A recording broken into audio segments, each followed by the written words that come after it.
अब हमारा topic of discussion रहेगा logic gates, right? So logic gate को हम समझते हैं कि the gate is a digital circuit. और ये गेट आपने वैसे ही समझ लेना है जैसे आपके घर के बाहर होता है, उसी तरीके के गेट की हमने यहाँ बात की है। पर ये इलेक्ट्रॉनिक्स में है, सब फर्क सिर्फ इतना है। तो गेट एक डिजिटल सर्किट है which follows certain logical relationship, जिसमें एक लॉजिकल रिलेशनशिप बनेगी between input and output voltage, right? और इसलिए इसको हम लॉजिक गेट कहते हैं। सो गेट, भाई, it is called gate because you know but what happens with the gates but ever it is a part of our home. So क्योंकि ये एक फ्लो को कंट्रोल करता है। यदि आप गेट को ओपन करते हैं, फ्लो स्टार्ट हो जाएगा, लोगों का घर के अंदर आना जाना शुरू हो जाएगा। और गेट यदि बंद हो जाएगा तो जो लोगों का आना जाना बंद हो जाएगा। तो same is the part in the electronics, के इलेक्ट्रॉनिक्स में भी ऐसा ही होता है। It control the flow of information. Gate control the flow of information and it operate logically. That is the reason it is called logic gate. So जो हमारे पास electronics में basic जो लॉजिक गेट्स होते हैं वो 5 तरीके के होते हैं। और इनके नाम हैं not gate, and gate, or gate, nand gate and nor gate, right? और हर लॉजिक गेट जो है उसका अपना एक सिंबल होता है और उसका अपना एक ट्रुथ टेबल होता है। और जो ट्रुथ टेबल होता है, ये आपका लॉजिक गेट काम कैसे करता है इसकी इंफॉर्मेशन देता है। So the truth table that shows the all possible input logic level combinations. जो इनपुट है आपकी, उसका आउटपुट के साथ रिस्पेक्टिव क्या रिलेशन है, उसको वो बताएगा। यदि आप एक लॉजिक गेट के ट्रुथ टेबल को समझेंगे तो आपको साफ साफ पता चल जाएगा कि आपका जो लॉजिक गेट है वो बिहेव कैसे करेगा, वर्क कैसे करेगा। So truth table helps us to understand the behavior of the logic gate. So when we'll use it, then we came to know about this. These logic gates can be realized using the semiconductor devices. और यदि हम इनको logic gates को बनाना चाहते हैं तो इसके लिए हमें सेमीकंडक्टर डिवाइसेस की ज़रूरत पड़ेगी। तो हम सबसे पहले नॉट गेट के बारे में बातचीत करना शुरू करते हैं। तो इसमें दो इंपॉर्टेंट पॉइंट होंगे, इसका सिंबल क्या होगा और उसका ट्रुथ टेबल क्या होगा। So firstly we will start with the not gate. So this is the most basic gate of the electronic circuit. इसमें क्या होगा, एक ही इनपुट होगी और एक आउटपुट होगी। It has one input and one output. आप इसका डायग्राम यहाँ देख लीजिए, figure number 14.28 of NCERT, part A. आप देखें, यहाँ एक इनपुट है, A is the input and this by is the output, right? So this has the single input, one input and one output, right? So it produce a one output यदि उसकी जो input होती है zero होती है। और यदि input zero होती है तो आउटपुट वन होती है। यदि इनपुट वन होती है तो आउटपुट ज़ीरो होती है। So it produce inverted version of the input. ये इनपुट को इन्वर्ट कर देता है। आपकी यदि इनपुट ज़ीरो है, आप इसके ट्रुथ टेबल में देखिए, ये रही आपकी इनपुट और ये रही आउटपुट। आप यहाँ देखिए इनपुट में, यदि इनपुट ज़ीरो है तो आउटपुट वन है, उसने उसको इन्वर्ट कर दिया है। और यदि इनपुट वन है तो आउटपुट ज़ीरो है, right? So we can write it like this. यदि आप इनपुट को ए से रिप्रेजेंट करते हैं तो आपका जो आउटपुट होगा, सो जो बाई है, उसको आप ए बार से डिनोट कर सकते हैं, right? So you can do it like this. So इसीलिए हम इस गेट को हम इन्वर्टर भी कहते हैं। This is also known as inverter and this is commonly use together with the truth table for this gate as is shown in figure number 14.2. So as I have explained it, यदि input आपकी ए होगी तो जो output होगी वो invert हो जाएगी, zero हो जाएगी। और इसको हम ऐसे ले सकते हैं, ए बार से लिख सकते हैं। When we have to use it in Boolean algebra, then it will be very very useful for us. So this is all about the NOT gate. I hope that you have understood it well. Thank you. We are going to study about the OR gate after the NOT gate, right? So an OR gate has two or more inputs. अब देखिए, इसमें दो या फिर दो से ज़्यादा input होंगी। हालांकि हमने देखा नॉट गेट में पढ़ा था कि उसमें एक ही इनपुट होती है और एक आउटपुट होती है। यहाँ दो या दो से ज़्यादा इनपुट हो सकती हैं पर आउटपुट एक ही रहेगी। Right, this is the difference. और दूसरा एरिया है कि हम बातचीत करते हैं कि लॉजिक सिंबल कैसा है इसका, ये दिखने में कैसा लगेगा, हम सिंबल इसका कैसे बनाते हैं, सिंबल से इसको कैसे हम रिप्रेजेंट करते हैं। और जो ट्रुथ टेबल है उसके बारे में भी हम पढ़ेंगे। ट्रुथ टेबल्स देखने के बाद, इसको बनाने के बाद हमें आइडिया हो जाता है कि हमारा गेट किस तरीके से फंक्शन करेगा। तो ये रहा लॉजिक सिंबल। ये देखिए इसमें दो इनपुट हैं, पॉइंट ए और दिस इज पॉइंट बी। सो ये दोनों इनपुट्स होंगी और ये उसका लॉजिक सिंबल होगा and this is output. And mathematically यदि हम लिखें तो इसको हम लिख देते हैं Y is equal to A plus B. Right, so it can be represented like this, A plus B, जोड़ का निशान इसके बीच में लग जाएगा, प्लस का साइन इसमें लग जाएगा। सो इसमें जो आउटपुट बाई होगी वो 1 होगी यदि दोनों में से कोई इनपुट या तो ए 1 हो या फिर बी 1 हो या फिर दोनों ही 1 हो। अब आप ट्रुथ टेबल में देखें, ये सेंटेंस बहुत अच्छा बनाया है। या तो देखिए आउटपुट 1 होगी, या अब यहाँ देखिए बी 1 है तब भी आउटपुट 1 है, ए 1 है तब भी आउटपुट 1 है, और यदि दोनों ही 1 है तब भी आउटपुट 1 है। यही सेंटेंस का मतलब है। The output by is 1, output by is 1 if either input A और बी, यदि इनपुट ए 1 है तब भी 1 है, बी 1 है तब भी 1 है, और दोनों ही 1 है तब भी 1 है। That is if any of the input is high, दोनों में से कोई एक इनपुट यदि हाई है तो आउटपुट जो है वो हाई ही होगी। हाई का मतलब डिजिटल इलेक्ट्रॉनिक्स में 1। तो यदि दोनों में से कोई भी इनपुट 1 है तो आउटपुट हमेशा 1 होगी, पर यदि दोनों ही इनपुट लो है तो आउटपुट लो होगी। So, apart from carrying out this above logical operation, this gate can be used for the modifying the pulse waveform as explained with the help of the following example। तो मुझे उम्मीद है कि आपको ये जो symbol है ये समझ आ गया होगा। इसका जो मैथमेटिकल रिप्रेजेंटेशन है इसको भी आपने ध्यान देना है कि जब हम आगे आपके साथ न्यूमेरिकल प्रॉब्लम सॉल्व करेंगे तो आपने उस समय इस बात का ध्यान देना है। इसका मैथमेटिकल जो ऑपरेशन है वो इस तरीके का होगा, Y is equal to A plus B. तो आप यहाँ हम यहाँ इसका इस्तेमाल करेंगे इस ट्रुथ टेबल को बनाने में with the help of example number 14.8। Right, हाँ। So justify the output wave form, हमें बताना है कि जो आउटपुट वेव फॉर्म है वो किस तरीके का बनेगा, ये वाला पार्ट ऑफ द और गेट फॉलोइंग द इनपुट्स। जो इनपुट आपके पास ए और बी जो हैं वो यहाँ दी हुई है फिगर नंबर 14.30 में। ये रही फिगर नंबर 14.30। आपको बहुत आराम से ये बात समझ आने वाली है, आप पहले ध्यान में रखें। तो हमें सबसे पहले समझना है कि इस डायग्राम से जो आउटपुट है वो कैसे आने वाली है। सॉल्यूशन आपके सामने है और पर फिर भी हम आपको अपने तरीके से बताने की कोशिश करेंगे। देखिए हमें इनपुट को समझना है तो सबसे पहले मैं एक रेफरेंस लाइन ड्रॉ कर देता हूँ। ये रेफरेंस लाइन हो गई जहाँ से हमें 0 और 1 का पता चल जाएगा, और ये बी की भी एक रेफरेंस लाइन हो गई जहाँ हमें 0 और 1 का पता चल जाएगा। ओके, और जो आउटपुट है इसकी भी हम एक रेफरेंस लाइन ड्रॉ कर देते हैं जिससे 0 और 1 का पता चल जाएगा। अब हम सबसे पहले बात करते हैं यदि t इज लेस देन, सबसे पहले हम यहाँ देखते हैं इनपुट हमारे पास क्या है।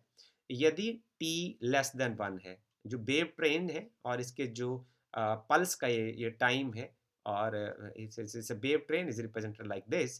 तो यदि आपका जो t है वो t1 से कम है, यहाँ देखिए वेव पल्स का जो टाइम है तो t1 से यदि कम है, यदि इससे पीछे है, आप देख लीजिए कि जो एम्पलीट्यूड है वो 0 है, तो इसमें a 0 है और b 0 है।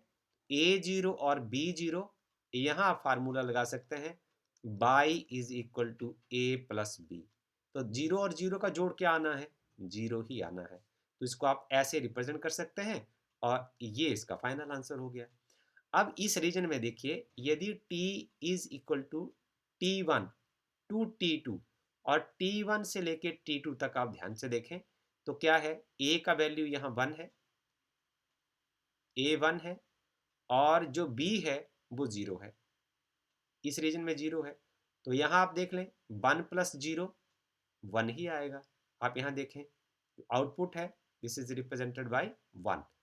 उसके बाद चलें आप T2 टू T3, इस रीजन में चलें, T2 और T3 में देख लीजिए, ये जो मैक्सिमम एम्पलीट्यूड है, क्योंकि यहाँ तो जीरो रिप्रेजेंट करेगा और मैक्सिमम 1 ही हो सकता है, तो T2 टू T3 के बीच में A का वैल्यू 1 है और B का वैल्यू भी 1 है, तो 1 प्लस 1 जो है वो 1 ही रहेगा, मैक्सिमम एम्पलीट्यूड हो जाएगा, ये 1 हो जाएगा। Okay,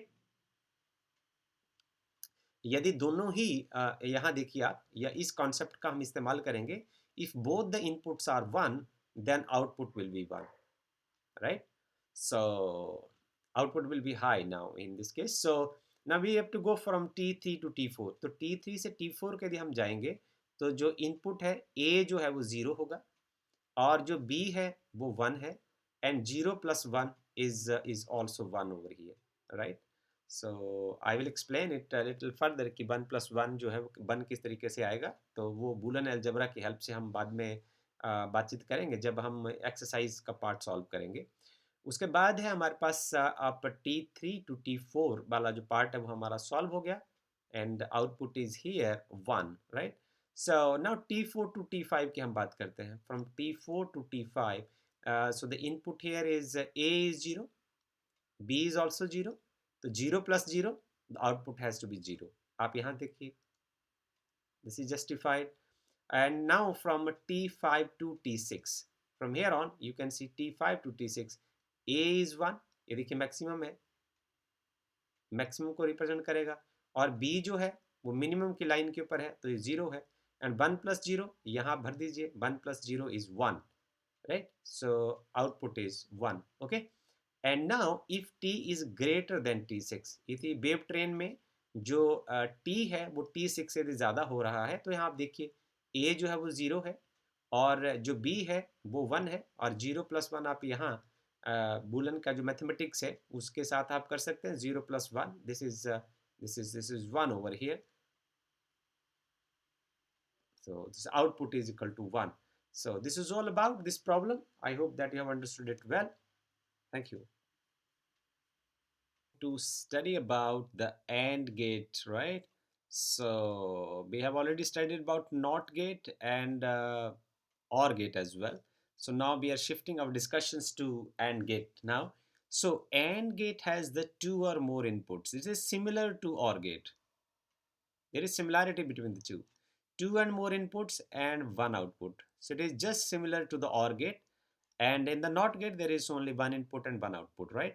So the output that is represented by of the AND gate, ये 1 सिर्फ और सिर्फ तब होगी यदि दोनों ही इनपुट 1 होगी। दिस इज वेरी इंपॉर्टेंट, और ये ट्रुथ टेबल को एक्सप्लेन करने के लिए सफिशिएंट लाइन है।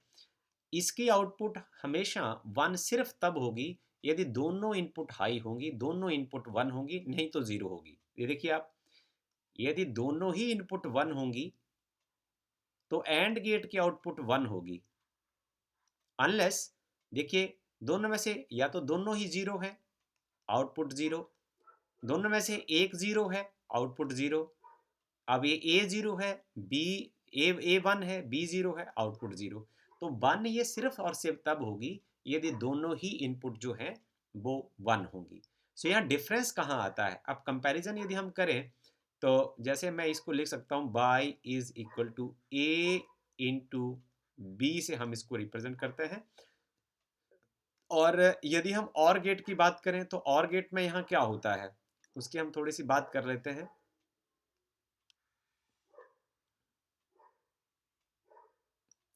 और गेट में यहाँ क्या होने वाला होता है?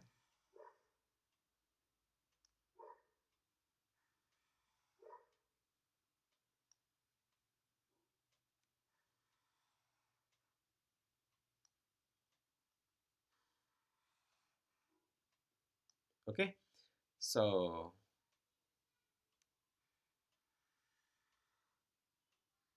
now this is A and this is B and it is by। so for OR gate हमारे पास ये हो गया इनपुट होता है, ये हमारे पास हो जाएगी इनपुट, और ये हो जाएगी हमारे पास आउटपुट। अब OR गेट के साथ हम कंपैरिजन करके चलते हैं। सो ये रहेगा input number 1, input number 2, and by that is a plus b. तो यहाँ होगा डॉट, यहाँ होगा प्लस. अब इसमें क्या होगा, a is 0, b is 0, sum of the two is 0. A is 0, b is 1, sum of the two is 1. A is 1, b is 0, sum of the two is 1. A is 1, b is 1, and thus output is also 1. So this is the comparative study of OR gate and the AND gate. Okay. अब हम क्या करते हैं कि जो problem हमने OR gate के लिए सॉल्व की थी और हमारे पास एक आउटपुट आई थी एग्जांपल नंबर 14.8 में, 14.8 की इनपुट के साथ हम दोबारा फिर से एंड गेट को यदि हम अप्लाई करते हैं इस इनपुट के लिए, तो आउटपुट क्या होने वाली है, इस बात की हम चर्चा करेंगे. हमारा एग्जांपल नंबर 14.9 है. सवाल कुछ इस तरीके का है कि take A and B input wave form similar to that of example 14.8. तो ये जो इनपुट है, ये 14.8 की इनपुट मैंने यहाँ आपके लिए अरेंज की है and sketch the output wave form obtain from the and gate. तो यदि इस इनपुट को हम एंड गेट के थ्रू अप्लाई करते हैं तो हमारा आउटपुट किस तरीके का होने वाला है. तो इसमें एक ही बात का अपना ध्यान रखना है, it is very simple problem. जब आपने देखना है कि a इज 1 होगा, b भी 1 होगा, तभी आउटपुट जो है वो हाई होगी, 1 होगी, अनलेस सभी केसेस में 0 होगी. हम शुरू करते हैं. वेव ट्रेन हम लेते हैं जिसमें अलग अलग जो है टाइम इंटरवल दिए हुए हैं.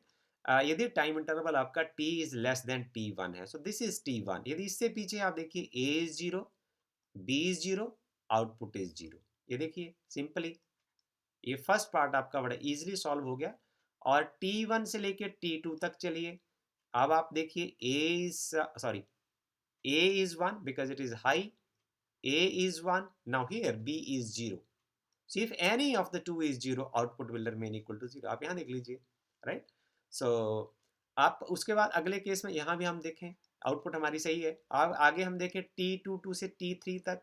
अब देखिए आपके पास T2 और T3 के बीच में A जो है 1 है, B भी 1 है. अब दोनों ही यदि 1 आ जाएंगे, यदि दोनों ही 1 है, यहाँ देख लीजिए A और B में दोनों ही 1 है तो आउटपुट 1 होना लाजमी है. ये देखिए आउटपुट हमारे पास 1 आ गई है और यहाँ देख लीजिए आउटपुट इज 1. उसके बाद हम चलते हैं T3 से T4 के रीजन में. T3 से T4 के रीजन में आप देखिए ये A 0 है और B 1 है, तो आउटपुट 0 ही आएगा, क्योंकि दोनों में से यदि कोई एक भी 0 है तब भी आपका आउटपुट 0 ही आना है. उसके बाद हम चले T4 से T5 की रेंज में. तो यहाँ T4 से T5 में A 0 है और यहाँ B भी 0 है, तो आउटपुट फिर 0 आएगा. ये देखिए जस्टिफाइड है. और T5 से यदि T6 की रेंज में यदि हम जाएं तो यहाँ A 1 है और B 0 है. यदि if any of the two is 0, output is 0. And if the time interval of this wave train is greater than T6, then A is 0, here B is 1. If any of the two is 0, output is still equal to 0. So this is the justification of this truth table. And I mean this is a solution of the problem also. So I hope that you have understood this easy problem in a good way. I hope that you will able to solve the rest of the problems also. Thank you.